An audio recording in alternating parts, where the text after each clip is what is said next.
Hello everyone, welcome to my channel DM learn academy.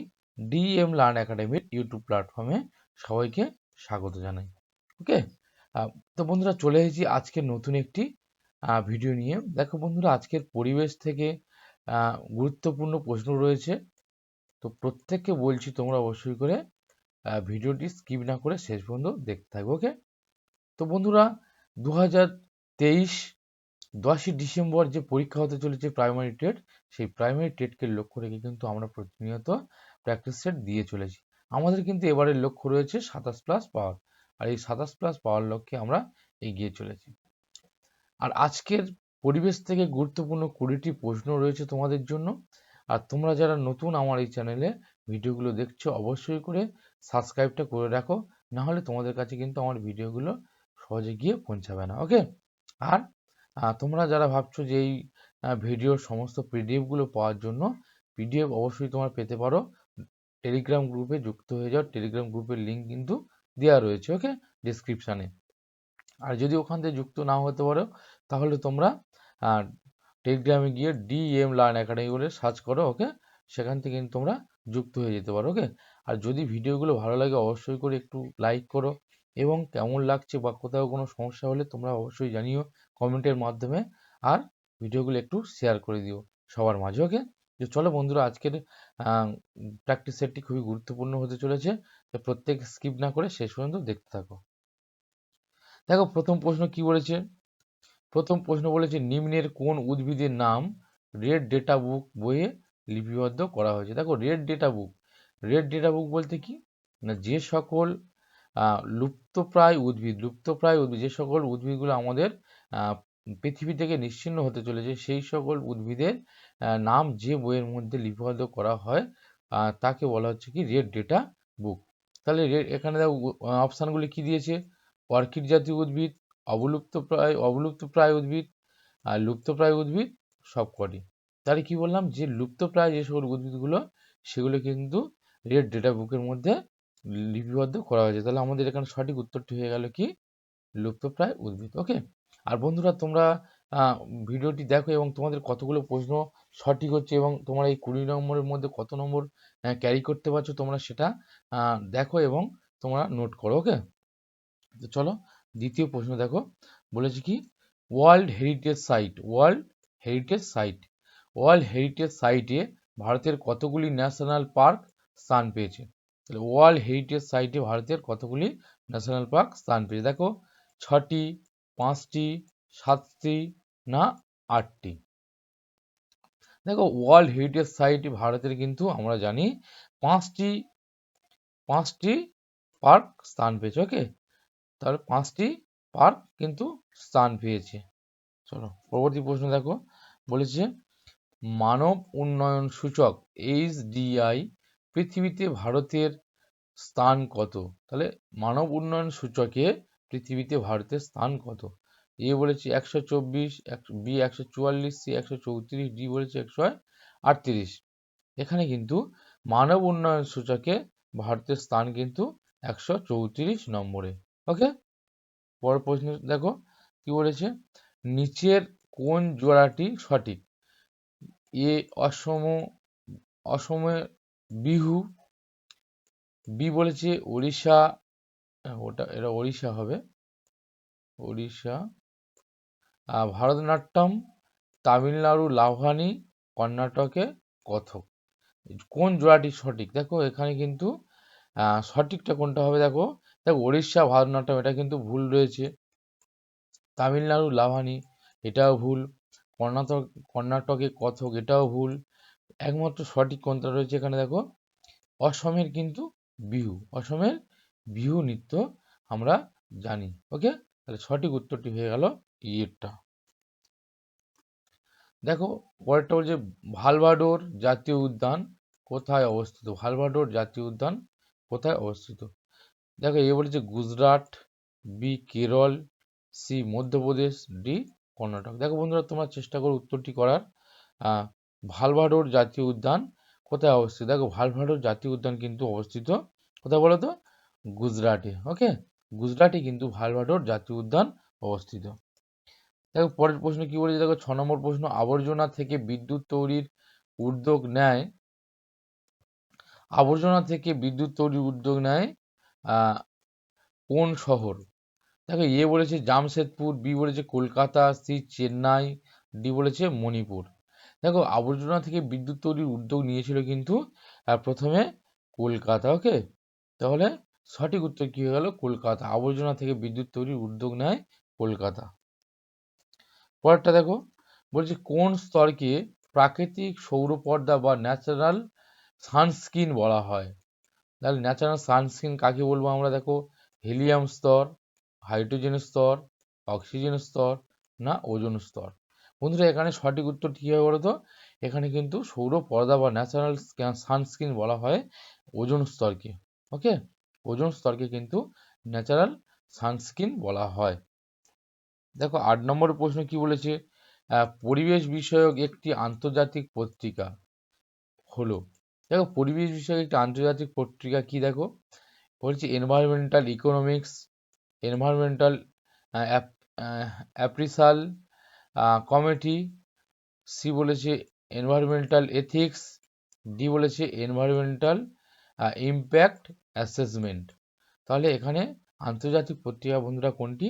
আন্তর্জাতিক পত্রিকা হচ্ছে এনভায়রনমেন্টাল এথিক্স। ওকে, তাহলে সঠিক উত্তরটি এখানে কি হলো? সিটটা। তাহলে একটি আন্তর্জাতিক পত্রিকা হলো এনভায়রনমেন্টাল এথিক্স। তো বন্ধুরা দেখো পরের প্রশ্নে চলে এসেছি। পরের প্রশ্ন কি বলেছে দেখো, নিম্নলিখিত কোন উদ্ভিদের মিথজীবী পুষ্টি দেখা যায়? কোন উদ্ভিদের মিথজীবী পুষ্টি দেখা যায়? এ বলেছে ছত্রাক, বি বলেছে লাইকেন, সি দেখো স্বর্ণলতা, ডি বলেছে সূর্য শিশির। বন্ধুরা মিথজীবী পুষ্টি দেখা যায় কিন্তু এখানে বলতো কোনটা হবে? হবে কোনটা? না লাইকেন। লাইকেন হচ্ছে গিয়ে মিথজীবী পুষ্টি দেখা যায়। ওকে, লাইকেনে মিথজীবী পুষ্টি দেখা যায়। দেখো বন্ধুরা 10 নম্বর প্রশ্ন কি বলে, নিম্নলিখিত কোনটি যক্ষারকের জীবাণু? যক্ষারকের জীবাণু কোনটি? এ সালমোনেল্লা, বি বলেছে মাইকোব্যাকটেরিয়াম, সি বলেছে ছত্রাক, ডি বলেছে ক্লস্ট্রিডিয়াম। দেখো যক্ষারকের জীবাণু কোনটি? যক্ষারকের জীবাণু কিন্তু মাইকোব্যাকটেরিয়াম। মাইকোব্যাকটেরিয়াম হচ্ছে কি যক্ষারোগের জীবাণু।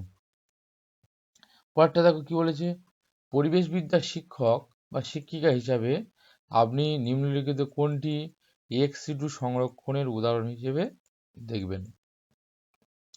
এক্স-সিটু আর ইন-সিটু দুটি বিষয় রয়েছে বন্ধুরা।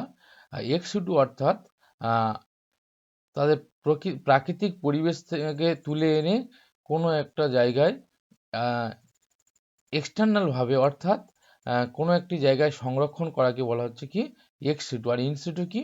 মানে কোনো প্রাকৃতিক অরণ্য হোক বা কোনো অভয়ারণ্য হোক, সেসব জায়গায় সেই স্থানে প্রাণীদের সংরক্ষণ করাকে বলা হচ্ছে কি ইন-সিটু। তাহলে এখানে বলছি এক্স-সিটু সংরক্ষণের উদাহরণ কি বলেছে? চিড়িয়াখানা, জাতীয় উদ্যান, অভয়ারণ্য, বায়োস্ফিয়ার রিজার্ভ। দেখো বায়োস্ফিয়ার রিজার্ভ কিন্তু ইন-সিটুর মধ্যে পড়ে, অভয়ারণ্য ইনস্টিটিউটের মধ্যে পড়ে, জাতীয় উদ্যান এটাও ইনস্টিটিউটের মধ্যে পড়ে, কিন্তু চিড়িয়াখানাটা কিন্তু এক্স-সিটু সংরক্ষণ, অর্থাৎ প্রাণীদেরকে কিন্তু কোনো প্রাকৃতিক স্থান থেকে জঙ্গল বা অভয়ারণ্য থেকে তুলে এনে কিন্তু চিড়িয়াখানাতে সংরক্ষণ করে রাখা হয়। ঠিক আছে, কৃত্রিমভাবে সংরক্ষণ করে রাখাকে বলা হচ্ছে কি এক্স-সিটু সংরক্ষণ। তাহলে সঠিক উত্তরটি কোনটা হলো? চিড়িয়াখানা। দেখো একটি তরল অধাতু হলো, একটি তরল অধাতু। তরল অধাতু কি হবে? পারদ, ব্রোমিন, কার্বন, সালফার। তাহলে কি হচ্ছে? একটি তরল অধাতু হচ্ছে কি? দেখো পারদ কিন্তু তরল ধাতু, কার্বন কিন্তু কোনো ধাতু নয়, এখানে সালফারও নয়। তাহলে তরল অধাতু বলেছে কি? দেখো ব্রোমিন। তরল অধাতু হচ্ছে কি? ব্রোমিন। ওকে, পরবর্তী প্রশ্ন দেখো, স্বভোজী ও পরভোজী উভয় প্রকার পুষ্টি সম্পন্নকারী উদ্ভিদ হলো। স্বভোজী ও পরভোজী উভয় প্রকার কিন্তু পুষ্টি সম্পন্ন করে। কোনটা হবে বলো তো বন্ধুরা তোমরা? অর্কিড, স্বর্ণলতা, কলসীপত্রী, না মিউকার? দেখো এখানে স্বভোজী ও পরভোজী। দেখো কলসপত্রী কিন্তু স্বভোজী, আবার সে কিন্তু বড় মানে অর্থাৎ অন্যান্য প্রাণীদের কিন্তু দেহ থেকেও রস নিগড়ে কিন্তু তার পুষ্টি সম্পন্ন করে। এটা আবার পরভোজী উদ্ভিদ, অর্থাৎ কলসপত্রীটা কি হচ্ছে স্বভোজী এবং পরভোজী প্রকার পুষ্টি সম্পন্ন উদ্ভিদ। ওকে, দেখো পরের প্রশ্নে চলে এলাম। দেখো 14 নম্বর প্রশ্ন কি বলেছে, পশ্চিমবঙ্গের পক্ষী অরণ্য কোথায় অবস্থিত? দেখো পশ্চিমবঙ্গের পক্ষী অরণ্য কোথায় অবস্থিত? দেখো বলেছে সুন্দরবনে, সজনেখালিতে, বহরমপুরে, জলদাপাড়ায়। দেখো জলদাপাড়ায় কিন্তু একশৃঙ্গ গন্ডার আমরা জানি। হুম, আর সুন্দরবনের এখানে পক্ষী অরণ্য নেই। পক্ষী অরণ্য কোথায় রয়েছে না, বহরমপুরে কিন্তু পক্ষী অরণ্য রয়েছে। ওকে,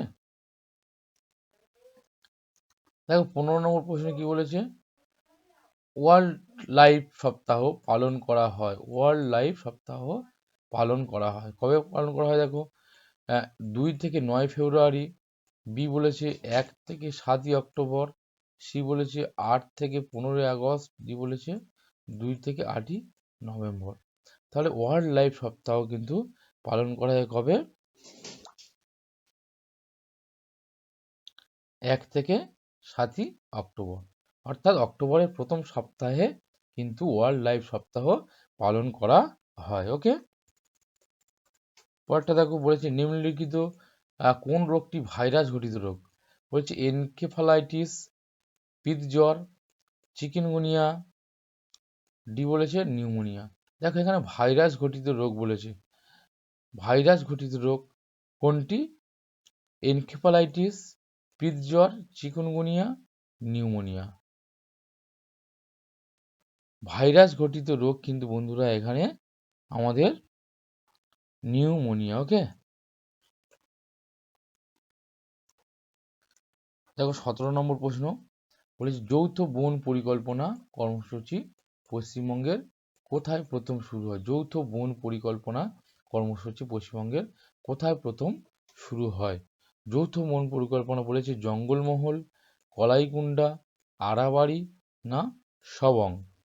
দেখো যৌথ বন পরিকল্পনা তোমরা সবাই জানো, খুবই ইম্পর্টেন্ট প্রশ্ন কিন্তু আড়াবাড়ি। ওকে, খুবই ইম্পর্টেন্ট প্রশ্ন। যৌথ বন পরিকল্পনা আড়াবাড়িতে প্রথম কিন্তু কর্মসূচি শুরু হয়। ওকে, দেখো নেক্সট 18 নম্বর প্রশ্ন কি বলেছে, একজন মানুষের ক্ষতস্থান থেকে অনবরত রক্তক্ষরণের জন্য কোন ভিটামিন দায়ী? একজন মানুষের ক্ষতস্থান থেকে অনবরত রক্ত পড়ছে, হ্যাঁ, সেই রক্ত পড়ার জন্য কোন ভিটামিন দায়ী? বলেছে ভিটামিন এ। বন্ধুরা দেখো আমরা কিন্তু আগের ক্লাসে ভিটামিন সম্পর্কে ডিটেলস আলোচনা করেছি। যদি তোমরা ভিটামিন সম্পর্কে ডিটেলসে জানতে চাও, অবশ্যই করে তোমরা আমার এখানে ভিডিও দেওয়া রয়েছে, ভিটামিন সম্পর্কে ডিটেলস দেওয়া রয়েছে, ডিটেলস ক্লাস দেওয়া রয়েছে, তোমরা অবশ্যই করে সেটা দেখে নেবে। আশা করছি তোমাদের এই সমস্যা কিন্তু থাকবে না, ভিটামিন সম্পর্কে কোনো সমস্যা থাকবে না। ওকে, দেখো ভিটামিন এ এর অভাব, ভিটামিন কে এর অভাব, ভিটামিন ই এর অভাব, ও সরি দুটো কে হয়ে গেছে, এটা হচ্ছে ভিটামিন বি হবে। ভিটামিন বি এর অভাব, ভিটামিন ই এর অভাব, ভিটামিন কে এর অভাব। দেখো এখানে কিন্তু ক্ষতস্থান থেকে অনবরত রক্ত ক্ষরণের জন্য কোন ভিটামিন, অর্থাৎ রক্ত তঞ্চনে সাহায্য করে আমরা জানি কি ভিটামিন কে। ভিটামিন কে কিন্তু রক্ত তঞ্চনে সাহায্য করে, অর্থাৎ এখানে ভিটামিন কে আর কে এর অভাবে কিন্তু অনবরত রক্তক্ষরণ হয়। ওকে, নেক্সট দেখো 19 নম্বর প্রশ্নে কি বলেছে, বলছে আলিয়া সৃষ্টির জন্য দায়ী জৈব গ্যাসটি হলো। আলিয়া সৃষ্টির জন্য দায়ী জৈব গ্যাসটি হলো, এ বলেছে phosphine, B ethane, C methane, D ethylene. দেখো আলিয়া সৃষ্টির জন্য দায়ী কিন্তু মিথেন গ্যাস। ওকে, পরের প্রশ্ন দেখো আজকের প্র্যাকটিস সেটের শেষ প্রশ্ন। দেখো কোন রোগকে এন্টারিক জ্বর বলা হয়? কোন রোগকে এন্টারিক জ্বর বলা হয়? A influenza, B pneumonia, C typhoid, D malaria. দেখো এন্টারিক জ্বর কিন্তু বলা হয় ম্যালেরিয়াকে। ওকে, ম্যালেরিয়াকে এন্টারিক জ্বর বলা হয়। এই ছিল আজকের 20টি ভেরি ভেরি ইম্পর্টেন্ট, অর্থাৎ খুবই গুরুত্বপূর্ণ সেই প্রশ্ন। হ্যাঁ, সেই প্র্যাকটিস সেট নিয়ে আমি তোমাদের সঙ্গে আলোচনা করলাম, কার মধ্যে কার কতটা ঠিক হলো তোমরা দেখেছো অবশ্যই করে কমেন্টে অবশ্যই জানাবে এই 20-র মধ্যে তোমরা কত পেলে। ওকে, আর তোমরা যারা নতুন এই চ্যানেলের ভিডিওগুলো অবশ্যই দেখছো, তোমরা অবশ্যই করে সাবস্ক্রাইব করে দাও। আর যদি ভিডিওটি ভালো লাগে তাহলে অবশ্যই লাইক করবে, ওকে। এবং সঙ্গে সঙ্গে একটু কমেন্ট করারও চেষ্টা করো, কোথায় কি সমস্যা রয়েছে। আর ভিডিওটি অবশ্যই করে সকলের মাঝে শেয়ার করে দাও, যাতে সবাই একটু উপকার হয়, ওকে। আর অবশ্যই ভিডিওটি দেখতে থাকো, পরবর্তী ভিডিও নিয়ে আবার হাজির হব আগামীকাল। তো বন্ধুরা, সবাইকে ভিডিওটি দেখার জন্য অসংখ্য ধন্যবাদ। আবার দেখা হচ্ছে পরবর্তী ভিডিও নিয়ে।